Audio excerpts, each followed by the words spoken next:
एक कुम्हार दिन रात मिट्टी के बर्तन बनाता, बहुत परिश्रम करता, मगर कठोर परिश्रम के बावजूद भी उसे आधा पेट भोजन ही मिल पाता था। एक दिन उसकी मुलाकात एक साधु से हुई।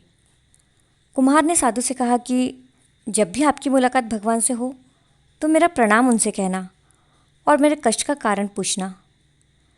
कुछ दिनों बाद उसे वह साधु फिर मिला। कुम्हार ने उसे अपनी प्रार्थना याद दिलाई तो साधु ने कहा कि भगवान ने बताया है कि कुम्हार की आयु 65 वर्ष है और उसके नसीब में पूरे जीवन के लिए सिर्फ 6 बोरी अनाज है।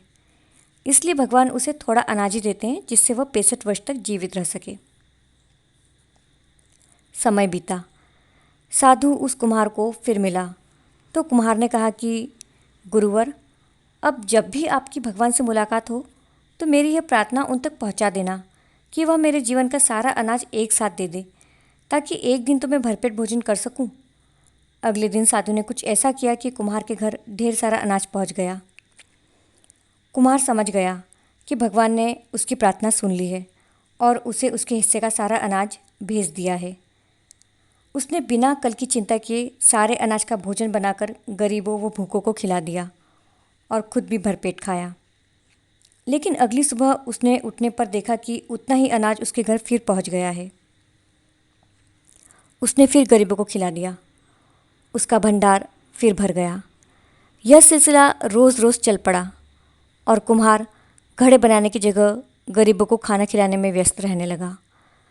कुछ दिन बाद वह साधु फिर कुम्हार को मिला तो कुम्हार ने कहा, गुरुवर, आप तो कहते थे मेरे जीवन में सिर्फ 6 बोरी अनाज है, लेकिन अब तो मेरे घर रोज़ 6 बोरी अनाज आ जाता है।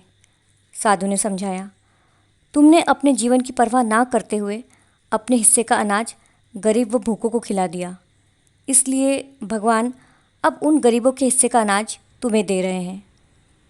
दोस्तों, किसी को कुछ भी देने की शक्ति हम में है ही नहीं। हम देते वक्त ये सोचते हैं कि जिसको कुछ दिया तो मैंने दिया। दान, वस्तु, ज्ञान, यहाँ तक कि अपने परिवार के किसी सदस्य को कुछ देते हैं तो कहते हैं मैंने दिलाया। वास्तविकता तो ये है कि वो उनके नसीब का है। आपको तो भगवान ने सिर्फ कारण मात्र बनाया है उन तक उनकी ज़रूरतें पहुँचाने के लिए। फिर कारण होने का घमंड कैसा?